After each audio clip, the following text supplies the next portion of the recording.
Amigos e amigas, vamos agora a mais um momento da liturgia da palavra. Momento de deixarmos Deus nos falar.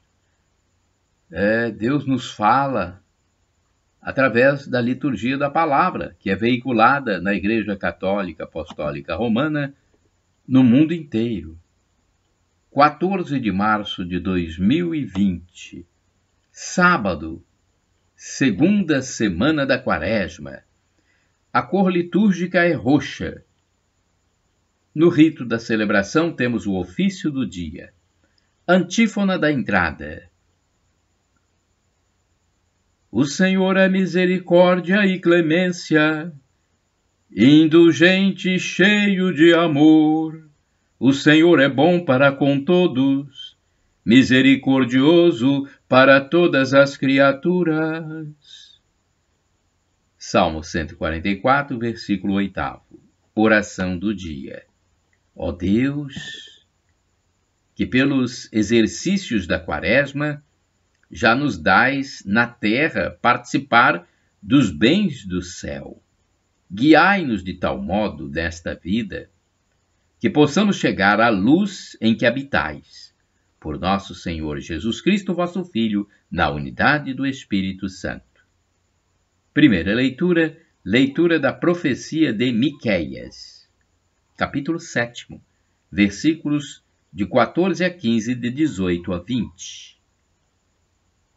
Apacenta o teu povo com o cajado da autoridade, o rebanho de tua propriedade, os habitantes dispersos pela mata e pelos campos cultivados. E como nos dias em que nos fizeste sair do Egito, faze-nos ver novos prodígios. Qual Deus existe como tu, que apagas a iniquidade e esqueces o pecado daqueles que são resto de tua propriedade? Ele não guarda rancor para sempre. O que ama é a misericórdia. Voltará a compadecer-se de nós, esquecerá nossas iniquidades e lançará ao fundo do mar todos os nossos pecados. Tu manterás fidelidade a Jacó e terás compaixão de Abraão, como juraste a nossos pais desde tempos remotos. Palavra do Senhor, graças a Deus. Salmo responsorial é o Salmo 103, versículos do 1º ao 2º, do 3º ao 4º, do 9º ao 10º e do 11 ao 12. Refrão 8º-A. O Senhor é indulgente e favorável. Repitamos. O Senhor é indulgente e favorável. Bendize, ó minha alma, ao Senhor, e todo o meu ser, seu santo nome. Bendize, ó minha alma, ao Senhor. Não te esqueças de nenhum de seus favores. O Senhor é indulgente e favorável, pois ele te perdoa toda a culpa e cura toda a tua enfermidade. Da sepultura ele salva a tua vida e te cerca de carinho e compaixão. O Senhor é indulgente e favorável. Não fica sempre repetindo as suas queixas, nem guarda eternamente o seu rancor. Não nos trata como exigem nossas faltas, nem nos pune em proporção às nossas culpas. O Senhor é indulgente e favorável. Quantos céus por sobre a terra se elevam, tanto é grande o seu amor aos que o temem. Quanto dista o nascente do poente, tanto afasta para longe nossos crimes. O Senhor é indulgente e favorável. Repitamos. O Senhor é indulgente e favorável. Evangelho de Jesus Cristo segundo São Lucas, capítulo 15, versículos do 1º ao 3º e do 11 ao 32. Salve, ó Cristo, imagem do Pai, a plena verdade nos comunicai. Salve, ó Cristo, imagem do Pai, a plena verdade nos comunicai. Vou voltar e encontrar o meu Pai e direi: meu Pai, eu pequei contra o céu e contra ti. Lucas 15, versículo 18. Salve, ó Cristo, imagem do Pai, a plena verdade nos comunicai. O Senhor esteja convosco, Ele está no meio de nós. Proclamação do Evangelho de Jesus Cristo, segundo São Lucas. Glória a vós, Senhor. Pelo sinal da Santa Cruz, livra-nos Deus, nosso Senhor, dos nossos inimigos. Naquele tempo, os publicanos aproximaram-se de Jesus para o escutar. Os fariseus, porém, e os mestres da lei criticavam Jesus. Este homem acolhe os pecadores e faz refeição com eles. Então Jesus contou-lhes uma parábola. Um homem tinha 2 filhos. O filho mais novo disse ao pai: Pai, dá-me a parte da herança que me cabe. E o pai dividiu os bens entre eles. Poucos dias depois, o filho mais novo juntou o que era seu e partiu para um lugar distante. E ali esbanjou tudo, numa vida desenfreada. Quando tinha gasto tudo o que possuía, houve uma grande fome naquela região, e ele começou a passar necessidade. Então foi pedir trabalho a um homem do lugar, que o mandou para seu campo cuidar dos porcos. O rapaz queria matar a fome com a comida que os porcos comiam, mas nem isto lhe davam. Então caiu em si e disse: quantos empregados do meu pai têm pão com fartura, e eu aqui morrendo de fome? Vou-me embora, vou voltar para meu pai e dizer-lhe: Pai, pequei contra Deus e contra ti, já não mereço ser chamado teu filho. Trata-me como a um dos teus empregados. Então ele partiu e voltou para seu pai. Quando ainda estava longe, seu pai o avistou e sentiu compaixão. Correu-lhe ao encontro, abraçou-o e cobriu-o de beijos. O filho então lhe disse: Pai, pequei contra Deus e contra ti, já não mereço ser chamado teu filho. Mas o pai disse aos empregados: trazei depressa a melhor túnica para vestir meu filho, e colocai um anel no seu dedo e sandálias nos pés. Trazei um novilho gordo e matai-o. Vamos fazer um banquete, porque este meu filho estava morto e tornou a viver, estava perdido e foi encontrado. E começaram a festa. O filho mais velho estava no campo. Ao voltar, já perto de casa, ouviu música e barulho de dança.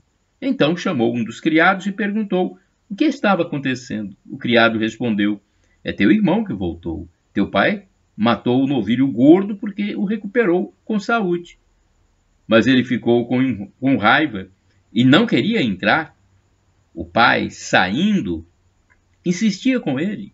Ele, porém, respondeu ao pai: eu trabalho para ti há tantos anos, jamais desobedeci a qualquer ordem tua. E tu nunca me deste um cabrito para eu festejar com meus amigos. Quando chegou esse teu filho, que esbanjou teus bens com prostitutas, matas para ele o novilho cevado. Então o pai lhe disse: filho, tu estás sempre comigo, e tudo que é meu é teu. Mas era preciso festejar e alegrar-nos, porque este teu irmão estava morto e tornou a viver. Estava perdido e foi encontrado. Palavra da salvação. Glória a vós, Senhor. Liturgia comentada do Santini. É um texto do Antônio Carlos Santini, liderança da Comunidade Católica Nova Aliança. E-mail santini@novaalianca.com.br. Ainda ao longe, seu pai o avistou. Lucas 15, versículos do 1º ao 3º e do 11 ao 32. Talvez seja esta a parábola mais conhecida entre aquelas que Jesus contou. Foi popularizada como a parábola do filho pródigo. Alguns a chamam de parábola do filho perdido, no mesmo pacote da ovelha e da moeda perdida. Outros preferem chamá-la de parábola do amor do pai. Eu também prefiro. Estas 3 parábolas são suficientes para corrigir nossa velha ideia de que Deus se afasta do pecador e mantém distância daquele que erra. Ora, Jesus não se cansou de repetir: não vim para os justos, mas para os pecadores. Mateus capítulo 9, versículo 13. É comum que os honestos considerem excessivo esse tipo de amor. Dom André Luff comenta: o excesso desse amor se revela, sobretudo, diante daquele que recusa, diante da ovelha que se perde, diante do filho que o injuria e o abandona. Deus teria algum direito a fechar suas entranhas, a exigir uma reparação, desculpas. Ele teria direito e poder de punir, de golpear, pelo menos de intervir para que o mal não fosse feito. Mas tal ideia nem ocorre ao amor. Deus deixa ser, deixa fazer. Deus não se desvia, sai à procura, corre para o encontro. Os justiceiros, e eles são multidão, balançam negativamente a cabeça diante da fraqueza de Deus. Eles continuam clamando pelo castigo de quem erra, pela vingança sagrada. Tornam-se juízes do próprio Deus. Se Deus é infinito, como não seria infinito o seu amor por nós? Quanta dificuldade em aceitar que o nosso Deus seja humilde, que o amor o faça humilde, que o amante se apague diante do amado. E os amados somos nós. Esta humildade de Deus, prossegue André Luff, o coloca ao abrigo de nossos pecados, até mesmo de nossos insultos ou de nossas blasfêmias. Nenhum erro do filho pode acabar com o amor do pai do filho pródigo, nem mudar esse amor em amargura. Deus não se faz amargo com seus filhos pecadores. Ele é indizivelmente terno. E não porque ele estaria tão elevado acima dos pecadores, tão distante de sua criatura, que nossas revoltas não pudessem atingi-lo, mas porque ele é humilde. Todo insulto de nossa parte se torna como amaciado e mergulhado em seu amor.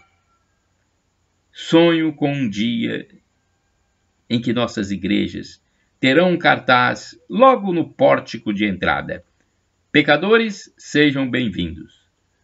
Abraçados por Madalena, Pedro e Paulo, conhecidos pecadores do Novo Testamento, eles têm à sua disposição o tribunal que tudo perdoa e a mesa que a todos alimenta.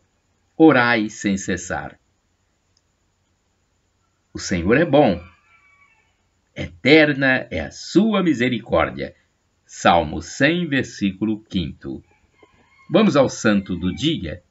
Hoje é dia 14 de março de 2020. Temos um texto do padre Evaldo César de Souza, missionário redentorista, que escreve para o site a12.com. Eu gravo essa imagem para o canal no YouTube Paulo Roberto Maciel, o blog repórterpaulomaciel.blogspot.com e o facebook.com/Paulo Maciel da rádio. De minha parte, podem divulgar livremente estas imagens, porque foi Jesus quem mandou: ide pelo mundo e evangelizai. O que de graça recebestes, deem também de graça. 14 de março é dia de Santa Matilde. Santa Matilde nasceu em 895. Casou-se aos 14 anos com Henrique, rei da Germânia, com quem teve 2 filhos, Otton e Henrique. Matilde aprendeu a ler e escrever depois de casada. Utilizava seu patrimônio em favor dos necessitados, sendo também bastante atuante nas questões políticas. Em 936, morre Henrique, seu marido, e Otton é coroado imperador em Roma. Santa Matilde dizia aos filhos: meus queridos filhos, gravai bem no vosso coração o temor de Deus. Ele é o Rei e Senhor verdadeiro, feliz aquele que prepara sua eterna salvação. A partir da morte do marido, o seu calvário começou, ao ponto de ser traída pelos filhos, com a falsa acusação de que estaria esbanjando os bens com os pobres. Ela foi exilada e seus bens confiscados. Mais tarde, seus filhos a anistiaram e lhe devolveram os bens. Santa Matilde empregou seu patrimônio na construção de hospitais, mosteiros e igrejas. Retirou-se para um convento, onde faleceu a 14 de março de 968, sendo sepultada ao lado do marido. A imagem de Santa Matilde traz uma igreja e uma carteira nas mãos, representando a caridade para com os pobres. Reflexão. Santa Matilde destacou-se pela sua caridade sem limites. Tudo fazia em favor dos mais pobres, utilizando para isso as riquezas de que dispunha. Seus gestos neste mundo abriram para ela a herança eterna e o reino do céu. Nem sempre somos capazes de dividir o que temos e muitas vezes acumulamos mais do que necessitamos para uma vida digna. Que tal deixar que o espírito da caridade e do despojamento tome conta de nós? Oração. Rezemos. Senhor Jesus, a falta de solidariedade é tão grande e faz mal à humanidade. Perdoai-nos por nos fecharmos em nós mesmos, por nos preocuparmos somente com aquilo que nos rodeia, negando-nos a estender a mão até mesmo àqueles que nos são mais caros. Pelos méritos de Santa Matilde, nobreza de pessoa e de alma, nós vos rogamos a graça de bem administrarmos os talentos e bens que de nosso Pai Celeste recebemos. Amém. Shalom Adonai é uma expressão hebraica que significa a paz do Senhor. Shalom Adonai. El Shaddai, outra expressão que significa Deus onipotente, Deus todo-poderoso. Ele proverá, Ele providenciará. Acredite, espere. O tempo de Deus não é o nosso tempo. O Kairos é o tempo de Deus, o nosso tempo é o Cronos, cronológico. Espere no Kairos, no tempo de Deus. E temos do aramaico a expressão Maranata ou Maranatá. Significa vinde, Senhor Jesus. É a segunda vinda de Cristo Jesus que nós aguardamos. Quando Ele voltar, vai nos julgar. E nós esperamos ser absolvidos, lógico. Porque na absolvição nós iremos para o paraíso eterno, onde viveremos como anjos, felicidade plena para a eternidade. Para isso devemos reconhecer Jesus como Deus, no mistério da Santíssima Trindade, que é Pai, Filho e Espírito Santo. Reconheçamos então Cristo como Deus. Peçamos perdão dos nossos pecados, nos arrependamos e um dia nos encontraremos na vida eterna. Shalom! E o sofrimento de agora nem se compara com a glória futura que será revelada em nós. Shalom, a paz de Cristo!